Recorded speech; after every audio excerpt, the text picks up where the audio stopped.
Hello everybody, welcome to my YouTube channel. Today I'll be doing a book review on the book Angels, Archons, and Aliens, an assessment of the theological implications and psychological impact of the close encounters phenomenon by Ambrose Andreano. So the reason I want to do this book review is because I found the book quite interesting, also quite thought-provoking, so I wanted to talk about some of the ideas presented in the book and also give my own thoughts and opinions on it, because it was quite an interesting read. So some background is needed for anyone to kind of understand what this book is about. So the book is about the close encounters phenomenon. So the close encounters phenomenon involves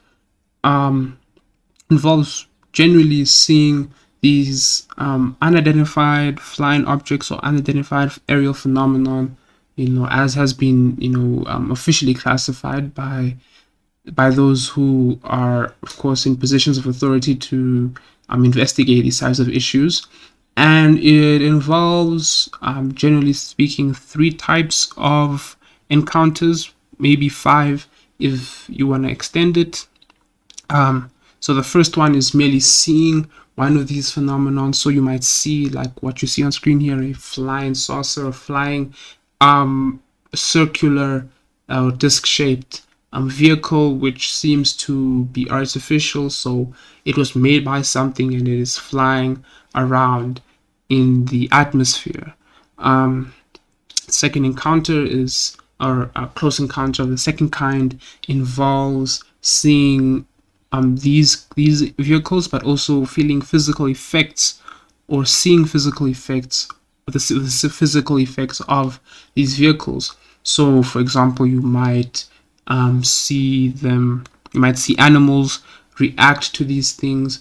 You might see some kind of residue left behind. You might experience some kind of heat or discomfort. You might notice some kind of radioactivity if you were to take a reading of the environment at that time. You might notice some kind of electromagnetic disturbances, such that it might affect your smartphone, for example, or the lighting in your house, if as some people have described. And then you have the close encounters of the third kind. Now these involve actually seeing creatures emerge from these vehicles, and sometimes they're human, because some people do think that the governments of the world have been able to actually create these types of vehicles and are just testing them to see how effective they are. Sometimes people describe seeing non-humans, so you would expect that these non-humans would be extraterrestrial, or that means not from Earth. They're creatures from another world that is not this planet. Then you have the fourth kind, which was later added on, as some people have reported being abducted by these creatures, such that these creatures, or maybe sometimes even people, take human beings and they abduct them, and various different kinds of experiences have been described from that abduction, right? Then you have the close encounters of a fifth kind, which involves actually communicating with the passengers of these vehicles. And in all the cases that have been described of a close encounter of the fifth kind, they tend to be these passengers are reported to be of extraterrestrial origin, sometimes also an interdimensional origin, but we'll get to that as we discuss the ideas that are presented in the book. And so people have communicated with these creatures, and it tends to be telepathic communication, so not verbal, but sort of like direct brain to brain or mind to mind, right? So Andreano goes through a history. Starting off, he goes through a history of this phenomenon, or the modern iteration of this phenomenon. He refutes skeptical ideas or skeptical responses to the reality of this phenomenon. He said some have said that this is the product of pop culture, so people imagine these kinds of experiences because of the pop culture understanding of aliens actually having come from earlier descriptions of UFO encounters, right, or close encounters. Now the problem is, of course, first of all, the common understanding of what an alien looks like, so like the gray alien, the little green men, etc., comes from people who have experienced the close encounters phenomenon. And on top of that, you have people from areas of the world which would not be exposed to the type of media which carries those types of depictions, who have nonetheless described the same types of creatures, the same types of phenomenon, right? So it seems that based on that, he has, I think I agree honestly that he has shown that there's a reality to this phenomenon. Now, based on that, he goes through ancient close encounters, and in chapter 4, he begins to focus on those of a Christian type, right? A close encounters of a Christian kind, as the chapter is titled. But first of all, he goes through time and he demonstrates a phenomenological similarity between ancient religious encounters with gods, with spirits, with mythological creatures, with angels and demons in terms of Christians, in terms of Christian encounters, and he shows such a phenomenological similarity that it's almost indistinguishable, such that you can almost say that the modern close encounters phenomenon is indistinguishable from seeing an angel or a demon or some kind of mythological creature like a goblin or any of those types of ancient encounters with spirits and paranormal beings that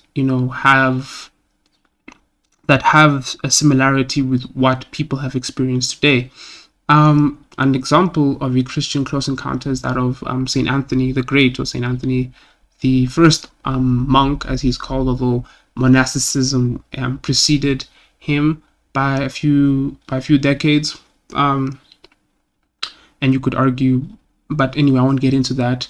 Anyway, the account comes from the life of Saint Anthony by Athanasius the Great, or Athanasius of Alexandria, who wrote in the 4th century about the life of Saint Anthony.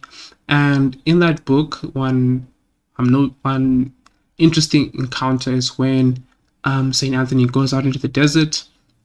He sees a giant silver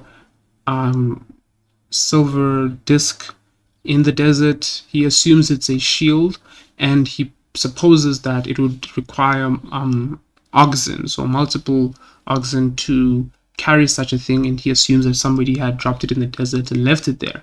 So as he approaches this disc, it disappears. And so that obviously bears a phenomenological similarity to the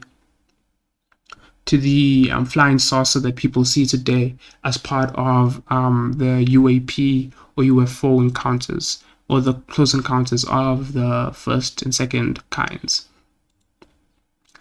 Based on this, he then argues for what is called the ancient astronaut hypothesis, or ancient alien hypothesis, which is that what happened is that in the past, extraterrestrials came to Earth in the past, and they were revered as gods and as mythological creatures and things of that nature.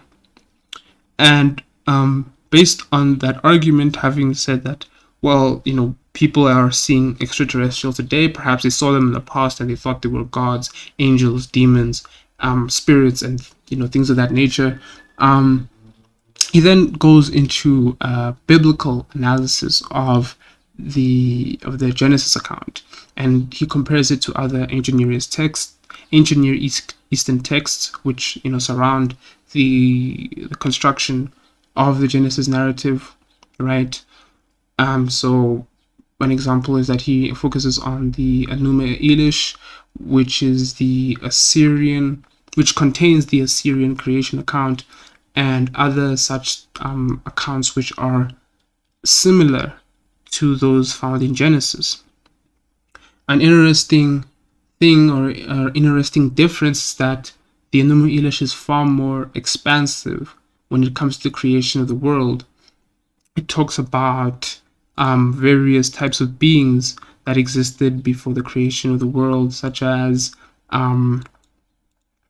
Apsu and Tiamat, and how there was a fight which ended up creating ended up being used to create the world. There was the Anu, who are the council of these gods, whose head is of course called Anu, right? And he says that if you compare the word the concept Anu, Anunnaki, to the Genesis account, the Genesis account mentions the Elohim, right? And as biblical scholarship has shown, the Elohim refers to God and his divine counsel. So God's divine counsel involves, at least in normal Christian understanding, involves the angels which surround the throne of God, the 24 elders and creatures of that nature, right? And of course, he says that, well, if you compare these two texts and you look at the nature of the Anu and you compare them and you think about how this narrative is far more expansive, and it is assumed that, and based on a lot of data, that the Enuma Elish precedes the Genesis account.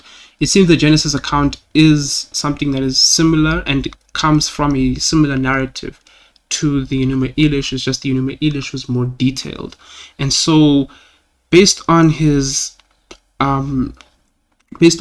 comparison of the modern close encounters phenomenon to ancient religious experiences, he argues that it seems that the ancient astronaut hypothesis is plausible, and if that is the case, then the Anunnaki and the Elohim, etc., and the gods of the ancient times are in fact extraterrestrials, sometimes interdimensional, etc.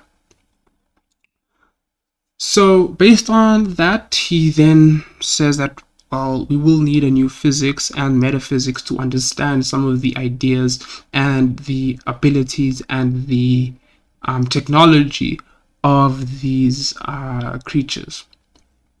So first of all, we have to understand that the close encounters phenomenon involves a lot of different creatures, at least from the experiences of the people who have described it.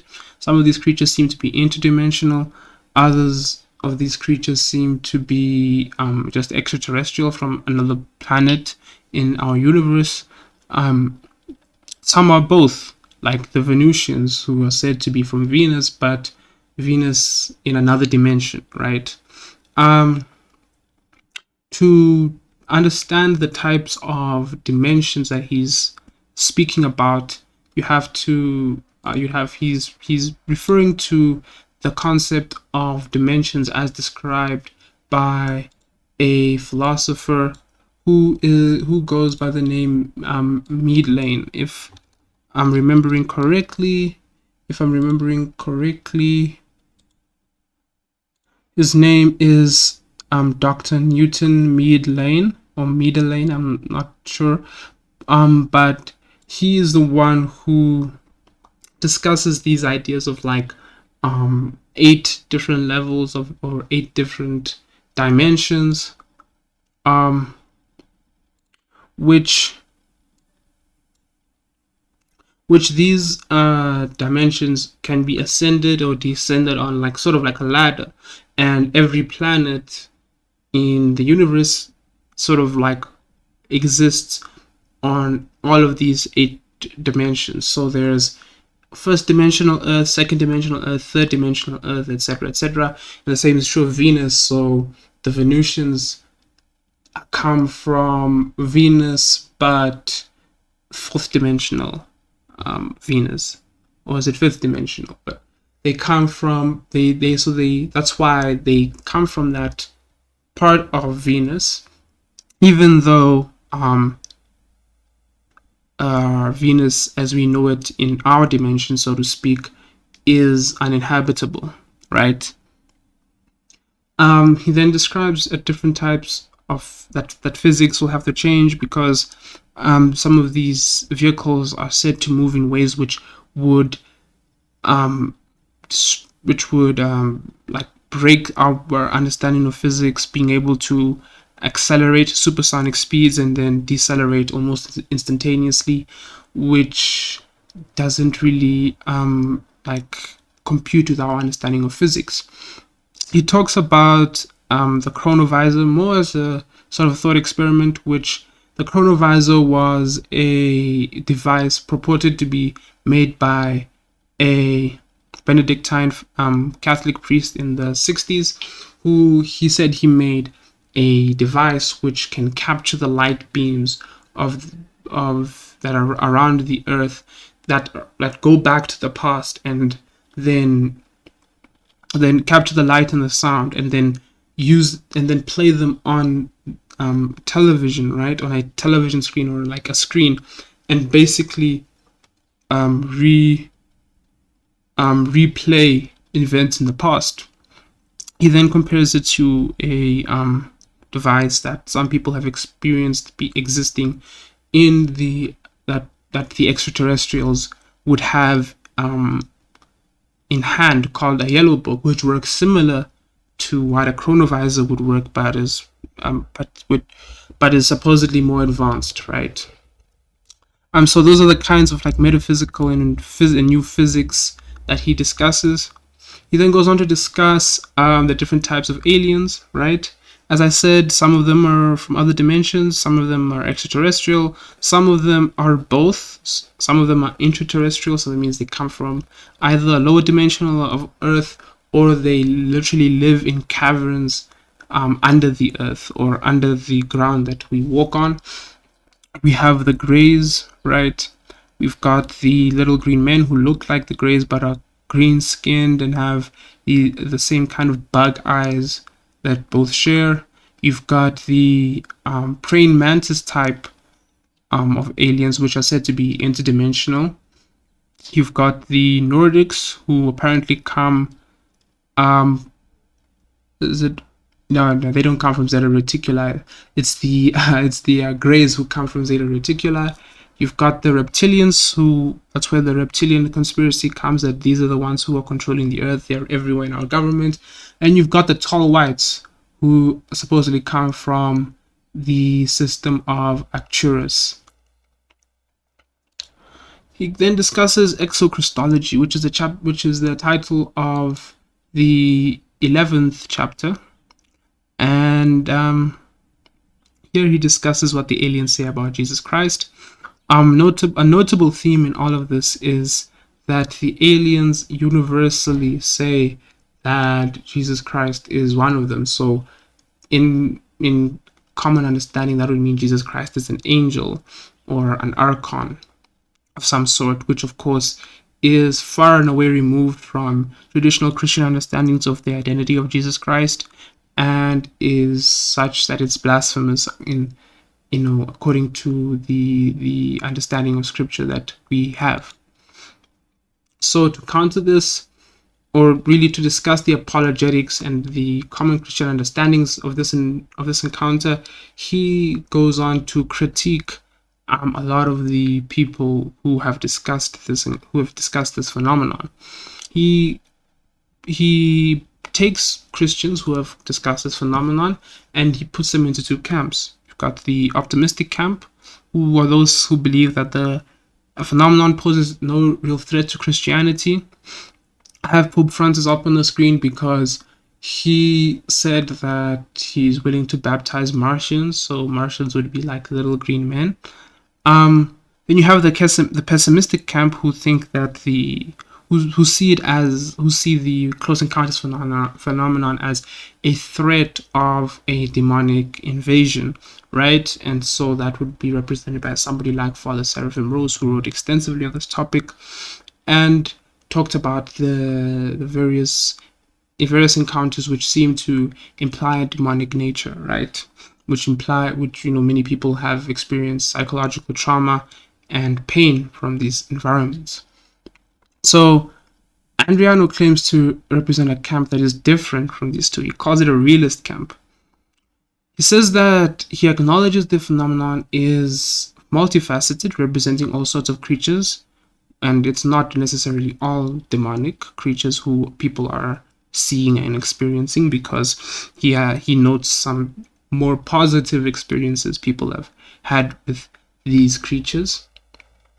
But he also says that these creatures come and they challenge regular Christian presuppositions, such as like on reincarnation, which he discusses in his book on new metaphysics, or which he discusses in his chapter on metaphysics, where a lot of these aliens talk about reincarnation, particularly in an Indic model or a Dharmic model, right? They talk about the nature of Jesus Christ being way more distinct, the nature of the God of the Old Testament, and the status of the Old Testament narratives, among other things which they do challenge. And he says Christians will have to find a way of reinterpreting. I think that's the understanding I got of reinterpreting Christianity, since it seems that if these creatures do exist and they do have the technology that is supposedly available to them, they have a clearer and better historical epistemology than we do. So they would be more qualified to talk about the nature of the reality than us. And essentially, they'd be right and we'd be wrong, and we'd have to reinterpret Christianity based on that. He then discusses the future, right? His understanding of the future, in a future where Christians have been able to overcome the challenges posed by this phenomenon. He calls those future Christians Aquarian Christians because of the notion of the age of Aquarius, which is supposed to be an age of massive change in the world, right? And so he says that after this, then many things will be revealed, and the only underlying doctrine of Christianity that will remain is the doctrine of love, essentially, right? He quotes Corinthians, where Paul says, "Faith, hope, and love abide, but the greatest of these is love." So, in terms of the ideas presented in this book,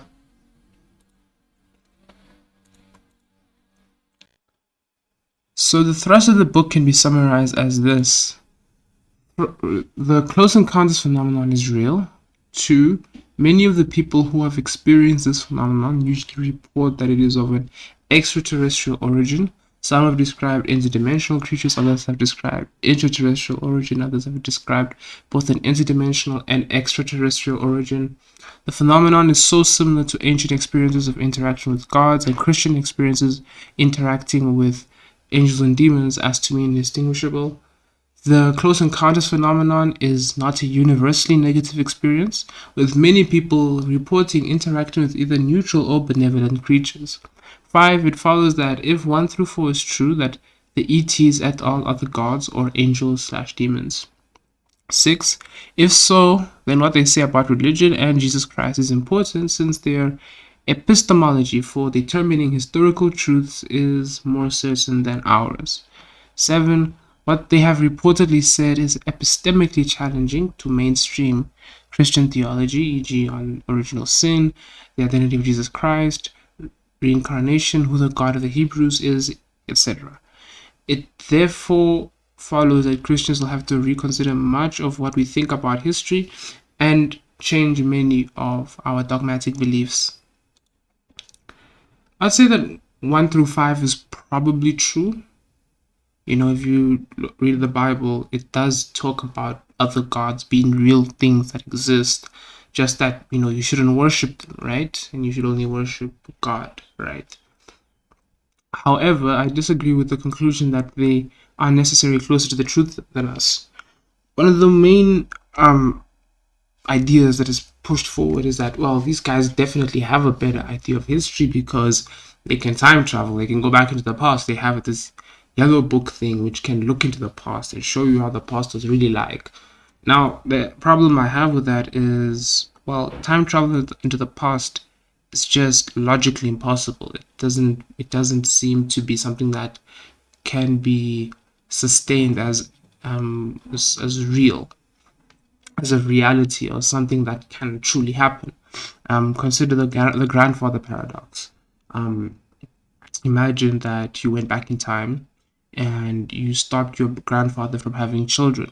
That means your father is never born or your mother is never born, and that means you are never born. But that also means that you never had the opportunity to actually stop that from happening. So you create a paradox where simultaneously you stopped your grandfather having children, meaning that you don't exist, but you did stop your grandfather from having children, meaning that you do exist. So you exist and exist simultaneously. That just contradicts the law, the laws of logic, right? It makes A equal B and B is C, and it's absurd, right? It's an absurdist idea.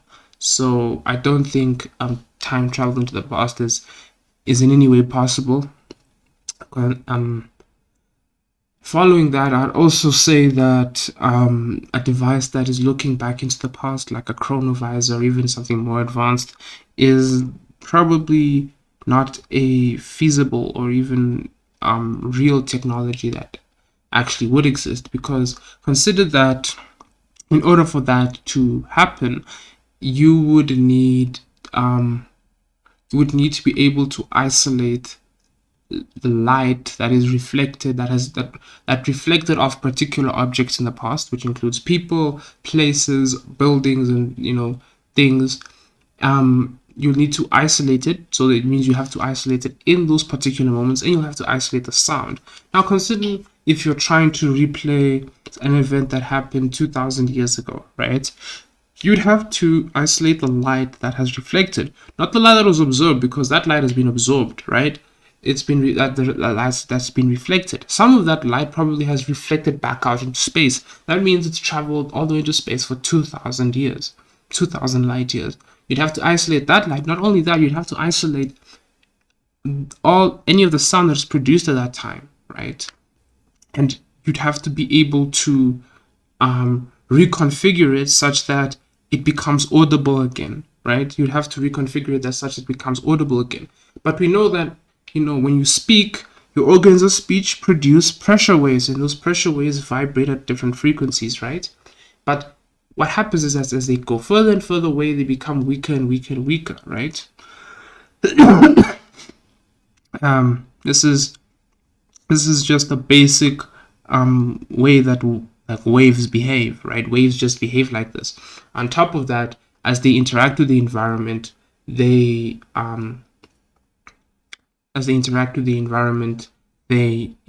will interact with other waves which might be a similar frequency as them and might cancel them out, right? So now you've got this haze of sound that you have to isolate for particular moments, millisecond by millisecond, so that you can reconstruct events and words and sentences and speeches that were heard in the past.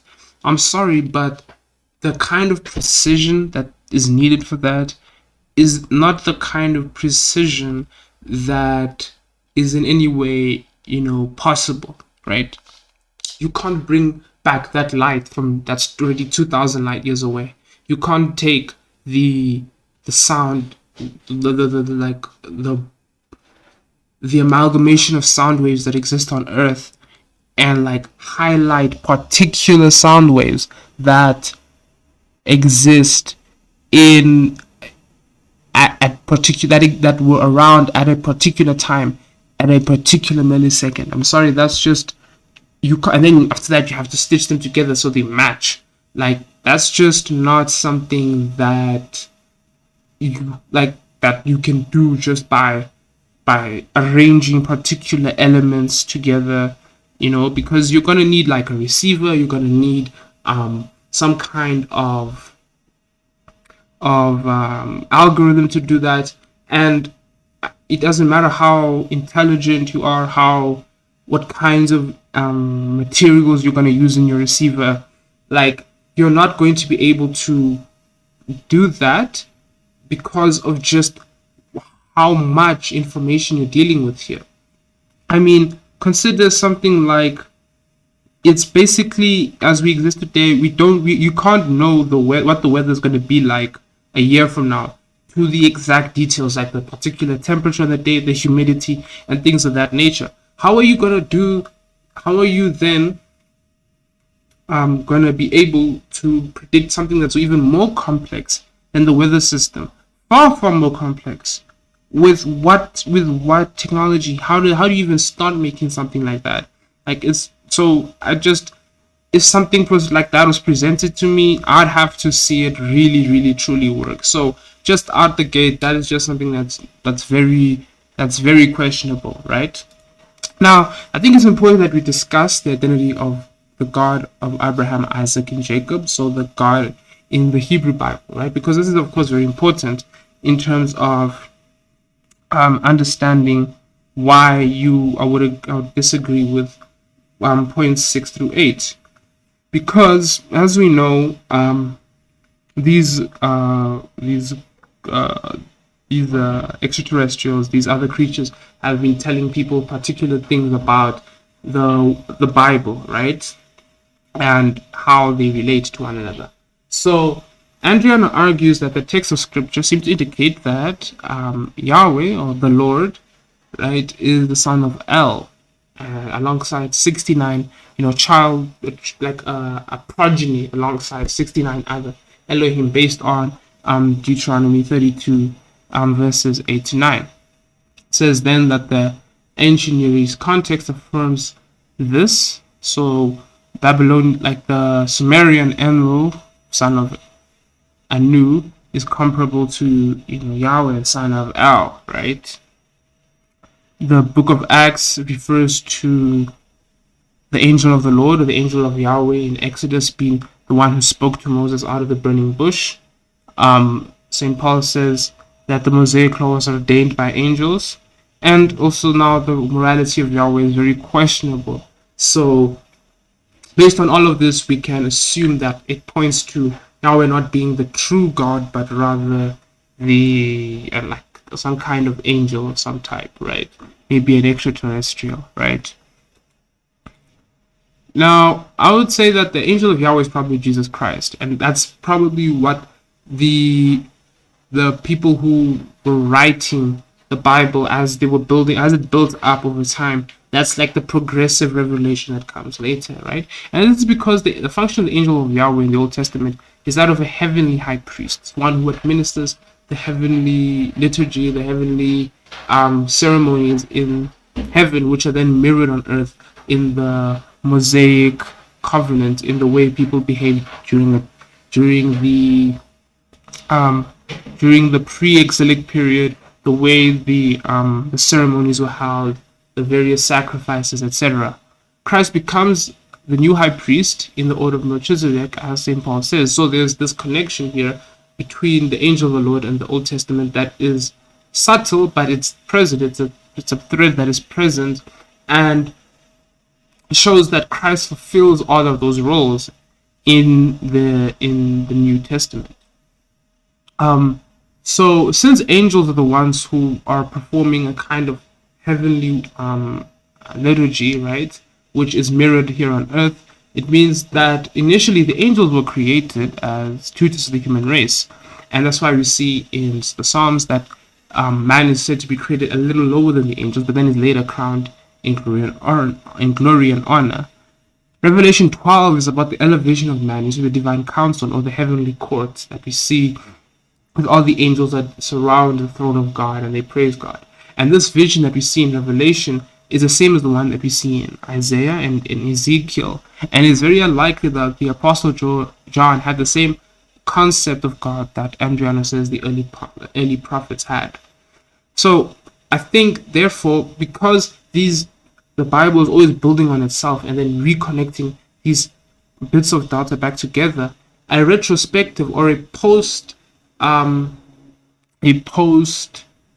revelation interpretation of the biblical data is always better, because we have a better revelation, a greater revelation than they did, and because of that, we see that it's not that what the ancient people thought about what they were writing and what they were receiving is not valuable. It's rather that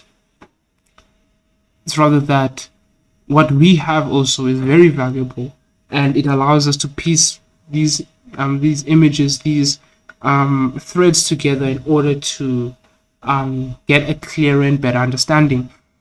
A huge problem a lot of biblical scholars have is sort of underestimating the little threads that these people placed into the scriptures, and how how later writers in the Bible connected these threads to things that were happening in their time. So I think, because there's this unity and there's this continuation, the interpretation that is produced by that is that the God of the Hebrew Bible is the true God, the same God who Jesus calls Father. And this is the interpretation that is produced by clearer data. But retreating to the ancient Near East context doesn't work, since most of the relevant details the Bible shares with the ancient Near East world, it also shares with the rest of the ancient world. Divine councils with some things that are present in traditional African religions and Native American religions, flood stories, the similarities with the story of the Tower of Babel, etc. An example is the Australian Aboriginal idea of this tree that was trying to reach up to heaven, and when it fell down, the languages of all the people who lived on the tree was changed and confused, similar to the Tower of Babel. However, unlike many of these narratives, the Bible does not contain a story of a lesser God successfully rebelling against a greater God to liberate humanity. Examples include Enki saving humanity from Enlil as he sent the flood, Zeus defeating Kronos, and other similar stories. This is the case in other ancient mythologies, right? In the Bible, however, the rebel was the serpent or the bright one. As we know, Nachash, used as an adjective, means bright one, is not successful. And in fact, the highest god of the council is always presented in a positive light, as the good guy of the story, right? In these other stories, the highest god, like Enlil, is always presented as someone who is just illogically angry at humanity and wants to enslave them. But this other god in the story is one who promises to restore humanity in a future time. Andreano argues that this is because the Bible is an abridged narrative, and we can assume that people back then were aware of the larger narrative, so it is not necessary to include it. But I don't know on what basis that assumption is made, since a hugely important part of the story is left out. You can't say that, well, they adopted a less violent version of the story, because there's still there's a fall of man, there is the serpent tricking man, there's then later on a whole flood narrative that occurs.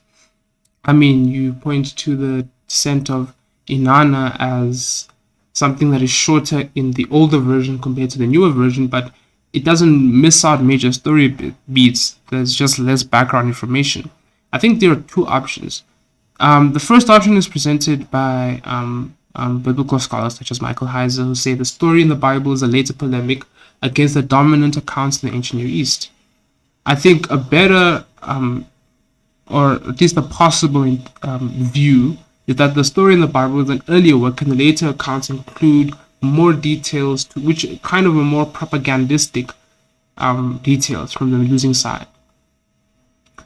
I think the reality is The serpent in the garden attempted a hostile takeover of heaven, as kind of a rebellion to take over heaven and become, like the Most High God, right?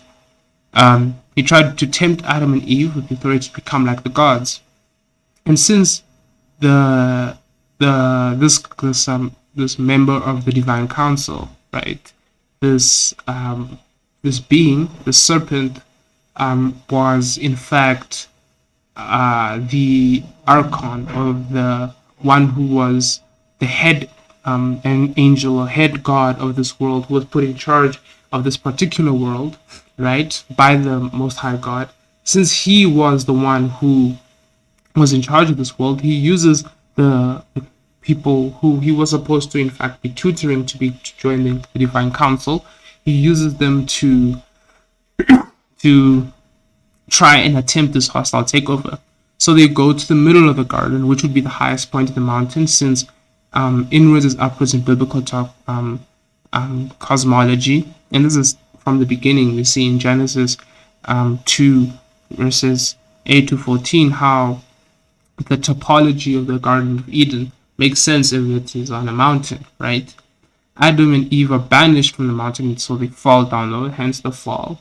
And you might ask why a supremely evil and problematic fallen angel is allowed to walk around in the garden, and the answer is simple: the angel fell with Adam and Eve. Since he was the Archon of this world, the world falls with him, as he uses the two creatures who are meant to be the generations of heaven and earth, who are meant to ascend to the divine council, so that God, in his plan, is trying to stitch heaven and earth together so that they can become a united kingdom of his ruling, right? So he uses these two, you might say, princess and princess of God to try and take over heaven. He was like their advisor, the one who was meant to teach them and grow them, right? But instead, he becomes their ruler who uses them and abuses them and enslaves them so that they can try and take over heaven, right? And he failed.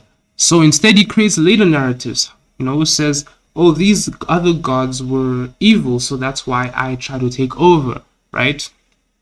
And in some narratives he wins, some narratives he doesn't technically win, but he still was the good guy, even though not totally good, but you say, I'm trying to help you. And we see later on in the flood narratives and other narratives later on that there are multiple falls of angels, which allows us to understand why we don't see this battle in heaven. It's because when Jesus says he saw Satan fall like lightning, that's another fall of the angels. That's when his reign over the earth is finally put to an end. There's multiple falls of angels led by this rogue member of the divine council, right? Now, when I discuss the moral arguments, I don't think the moral arguments works, right? He says that Abraham was, told to engage in a very evil practice, which is, child sacrifice to gods, right? And God says he must, sacrifice his son to him, the son who he had waited 25 years to gain, right? So the thing is, if you say, well, if that happened today, we would consider the person evil. Well, Abraham exists in a particular context, right? He comes from a world where, he probably didn't have that big of a problem compared to us with sacrificing his own son. We see in the story he's very ready to do it, right? There's no sense of protesting. He says God will provide a lamb, and that shows his incredible faith and fidelity to God, but that is what God was really testing.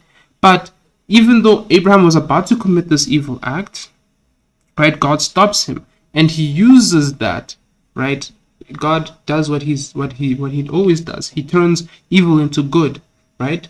What man meant for evil, God meant for good. So God turns evil into good. He turns this evil act into something that becomes a type of what he does for us later on. And he takes our place in terms of suffering. He takes on our nature and suffers like us, dies like us, so that we can have life and we can be in what we were always meant to be, what we were created to be, right? So it makes sense for his faith to be tested in this way, and it also shows how God is able to turn evil things into good things, right?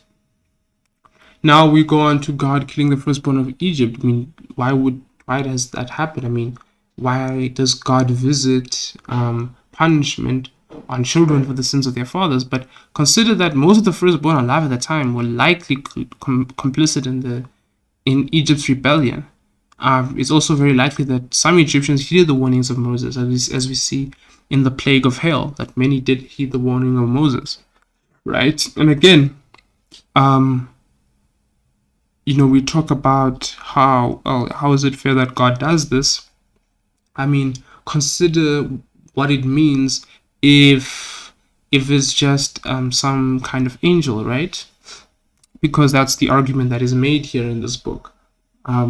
That this is just an angel, right? If angels are really capable of hardening the hearts of men, that means they are capable of mind control, and that kind of makes free will kind of irrelevant, doesn't it? I mean, if it's the one true God, then it really does. You can make like logical arguments to say that it's not a violation of free will. Rather, it is what happens as you sort of fight against good. As you fight against good, you become more evil, right? So if your heart becomes more hardened against good, if you close yourself off, the more closed you become, right? So it's like you can make an argument that it's more passive. But if it's something that is active on the part of an angel, then who's to say most of the world isn't in this sort of like eternal genjutsu, right? In sort of like some infinite tsukuyomi, that we are now always bound to the wills of these other creatures, right? And we don't really enact our own will. How can we be culpable for anything, right? I mean, it sort of like takes away the aspect of free will completely, you know? If this is really something that is possible on the part of an angel and not on the part of something that is truly all powerful, you know? So I think that there is no reason to think the God of the Hebrew Bible is equivalent to the angels and not the God of gods, right? Higher than all of them, right? And uncreated. This is only unless you assume there's a fundamental discontinuity in the scriptures, but I think there's always continuity, and these people, inspired of God, put particular threads in the scriptures so that we later on can be able to see it, and so the scriptures are actually fundamentally united with one another. So what do I think is going on? I do think there are appearances of angelic beings, some good, some bad. Some of these beings are also semi-terrestrial, like dragons, or equivalent to dragons. Dragons are beings who sort of like, rode the line between celestial and terrestrial creatures, right? If you look at, ancient descriptions of how these creatures behaved, they clearly weren't like normal animals, as some might try and argue.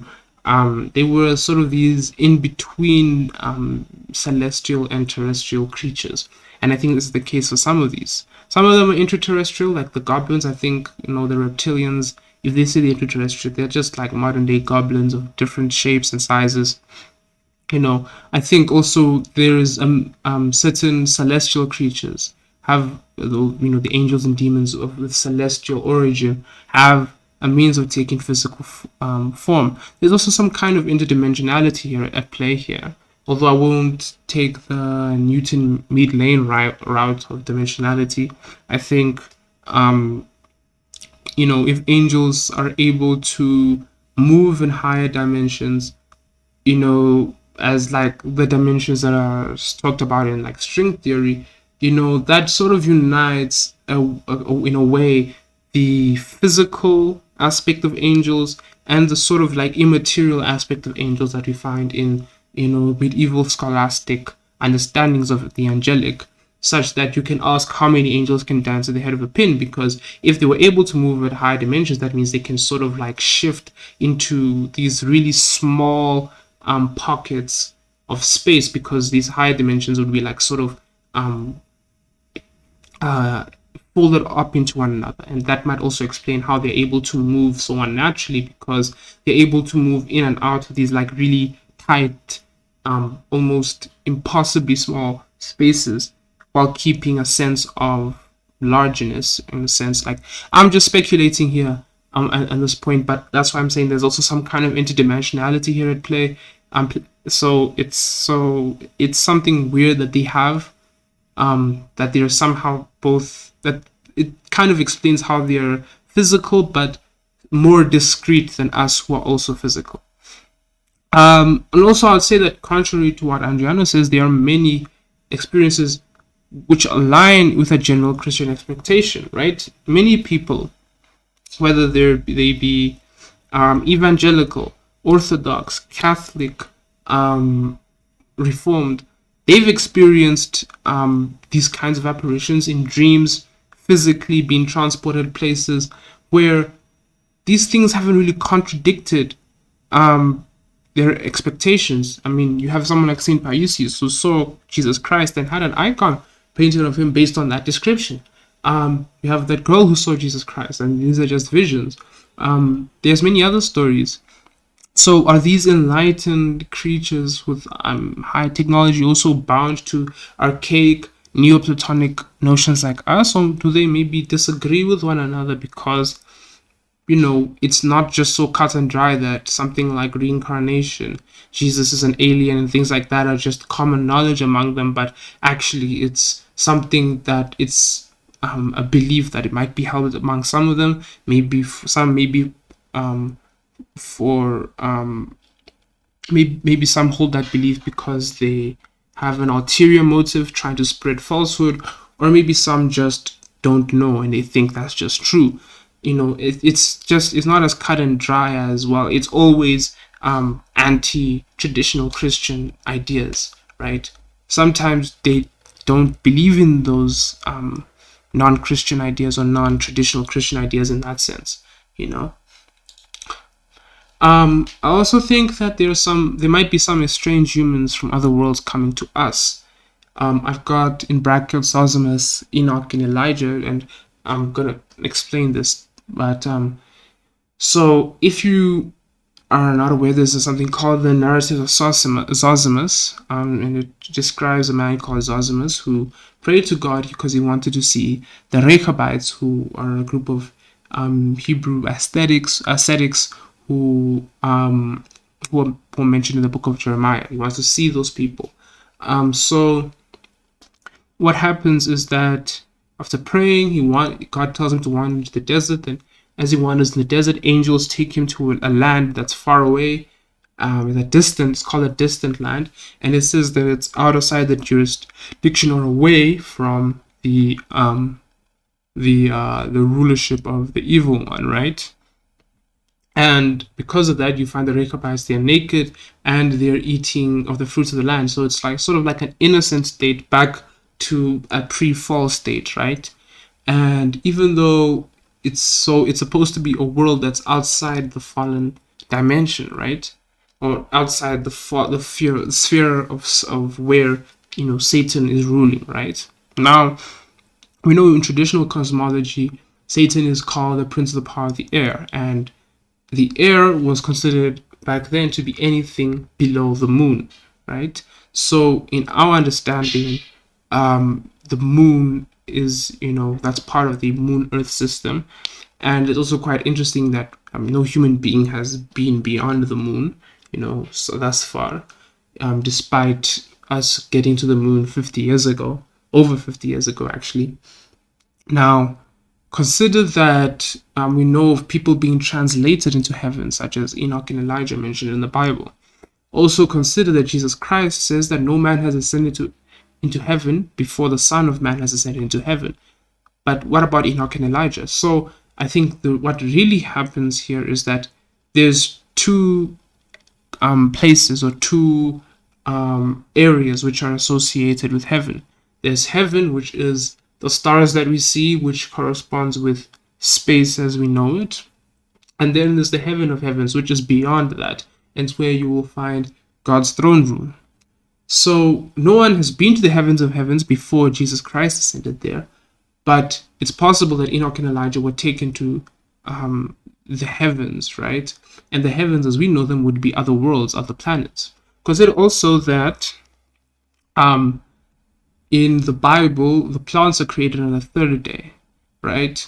And as scholars such as James Jordan have pointed out, it's very possible that if there is life in the conventional understanding on other worlds, it will only be plant life, because plants are created as sort of the part of the basic structure of the world, right? They're created as sort of like these primordial realities, right?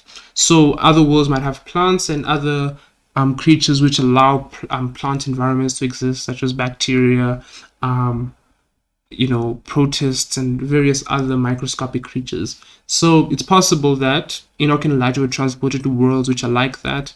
And this also like kind of makes sense with the Rechabai story. So while the whole cosmos might still be fallen outside the jurisdiction of Satan, who's the archon of this world, there is a there is like a sort of lesser fallenness, right? Because those people in Zosimus, remember, they're still described as naked, right? So you might then say that, what does this have to do with anything? Well, it might be that some human beings in other times might have been transported to these other worlds, right? They might have been transported to, say, a world which has plants on in a system like the Arcturus system, right?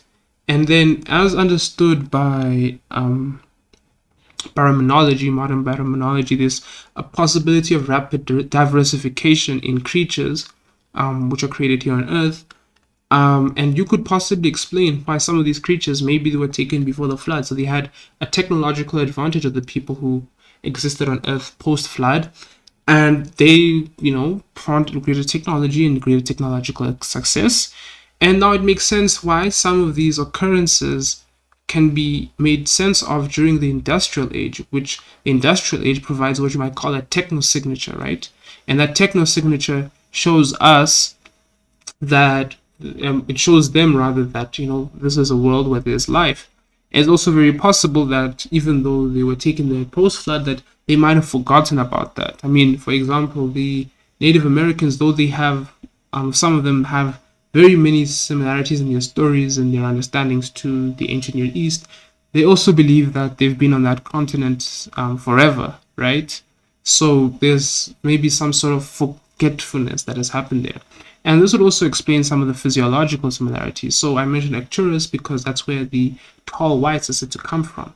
Well, these creatures are so physiologically similar to human beings that, if they were discovered on a deserted island on Earth, you'd consider like them, you'd almost immediately consider them to be human beings just upon meeting them, right?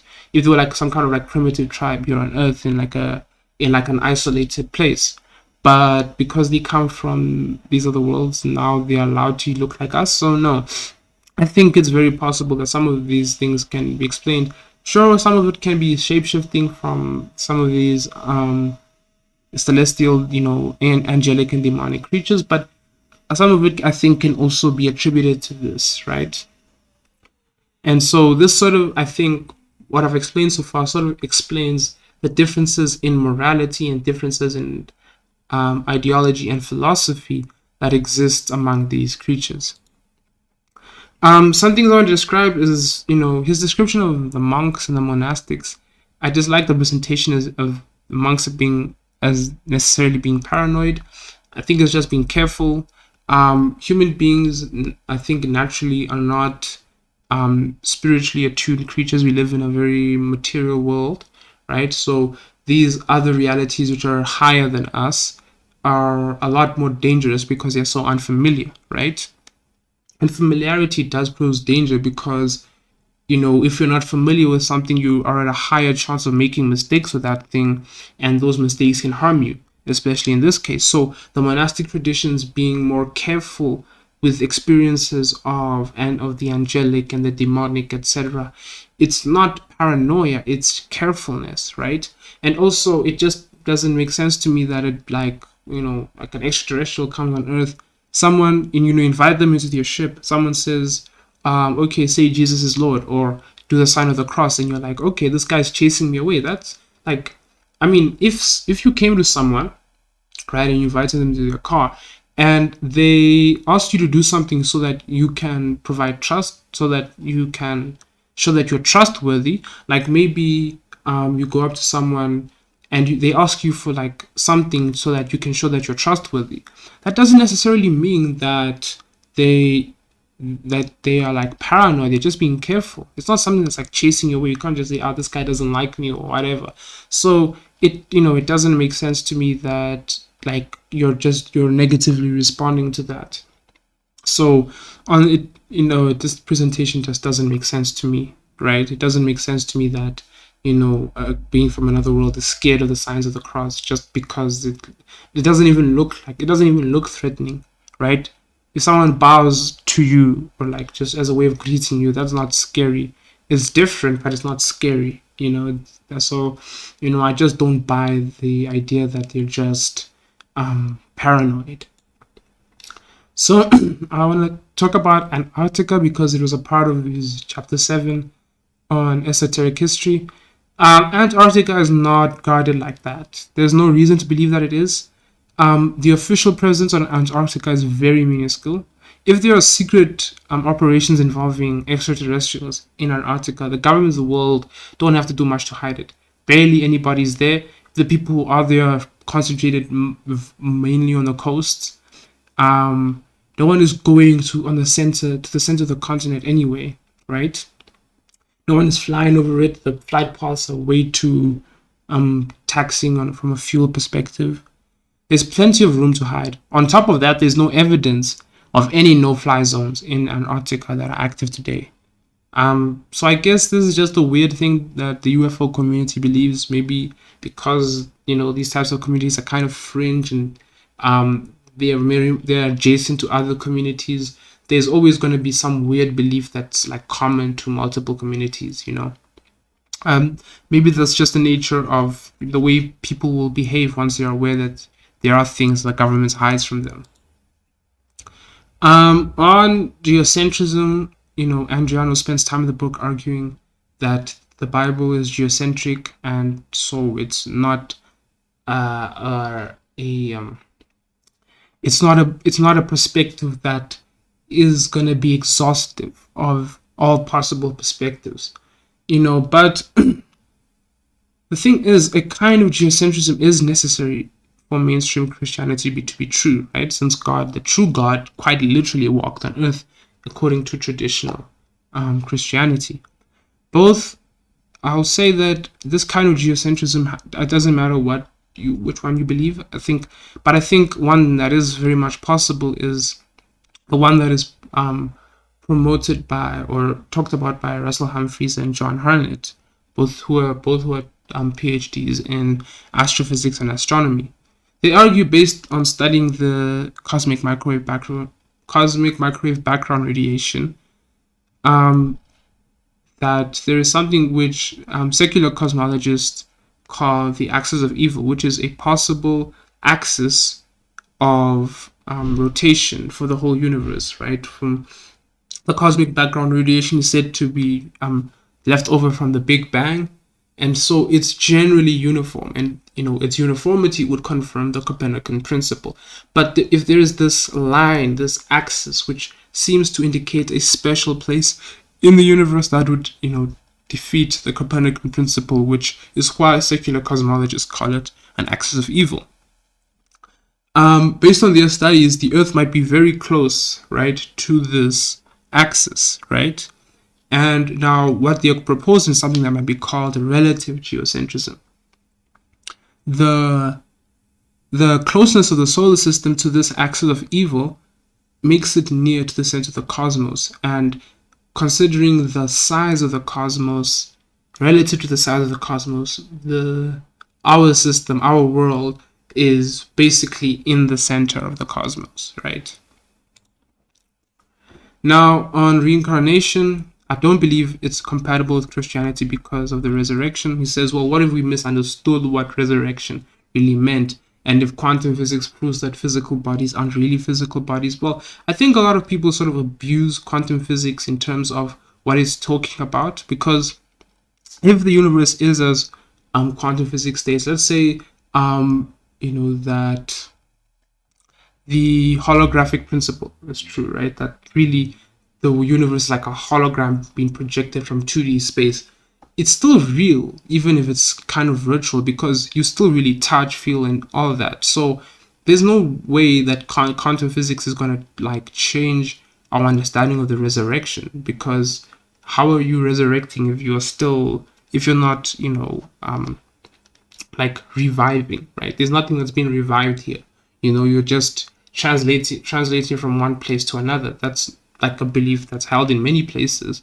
So it's not really resurrection in any sense, because which body are you resurrecting in? On top of that, if we look at it from a philosophy of mind position, substance dualism is required to believe in reincarnation. Something like the holographic principle would make more sense on some kind of idealism rather than substance dualism. So quantum physics won't really help the case for reincarnation in this place. And since substance dualism is very weak because of something like the because of the interaction problem, how does the immaterial and the material interact? What binds them together? You'd not only have to propose two types of material, you have to propose a third type, which is an in-between, in order to join them together, which is essentially, it's not the most parsimonious position. You're required to assume more than other positions, which, it makes the position just weaker. So from philosophy of mind perspective, it's weak. So if the aliens want to tell us that a reincarnation is actually true, they're going to have to do more than show us fancy tech and show us yellow books. They're going to have to also come and present a philosophically sound argument for their positions, right? So to conclude, the book, it's all right. It asked some thought-provoking questions. Made me speculate a bit. I do agree the phenomenon is complicated and multifaceted, right? Andreano says that mainstream Christianity will not have an adequate response to this, like it did for the Copernican revolution and Darwinism and the age of the earth, etc. But I disagree, because the precedent is there that we will have a good response to this. And if I was a betting man, I prefer to bet on precedent, right? If you look at me, I'm not anybody, but I was able to make a few speculations based on little things that I know, which might be able to explain at least a lot of the phenomenon, right? So if you have somebody who's much smarter than me and way more knowledgeable than me, they will be probably much more qualified to create an adequate response to this. And what will likely happen is that you'll have many people who do this, and there'll be a conservative and progressive side, as there always is. With creationism still exists today, young earth creationism. We have something I mentioned, baraminology, which is something which is really creative, that tries to give a better understanding. There's neocatastrophism, which talks about how we can, which is really an emergent field, which is based on flood geology, right? Because there are problems in the way the layers are organized, and in many other places in the world, there are inconsistencies with a more conventional understanding of geology, right? And then, of course, you have the progressive side, which has accepted all of these things and reinterpreted the Bible. We have many scholars who have, like sort of given more concrete and substantial ways of proposing a theistic evolution or a theistic understanding of an old earth. So there's always going to be that kind of spectrum. It'll be people in the middle, people with new ideas, and it's always going to be the case. So, saying that, once this Aquarian age comes, there's going to be like a huge amount of like destruction of, traditional Christian beliefs. I really doubt that. There'll always be a place for all of these things. There will be a spectrum of views, like there always is. So that ends the book review, right? It was a good book. If I were to rate the book, I'd give it 4 out of 5 stars, right? Generally very good. I think there are a few things which are just, there were like a few weird things like the Antarctica thing, but generally it was a very good book, well written. So I'd give it 4 out of 5 stars. Asked some very interesting questions, and I think, great book, great work. I would recommend reading it, but only if you're, not too weirded out or too, or you're willing to read something that's a bit challenging, I would say. Yeah. Anyway, thanks for watching the video, and goodbye.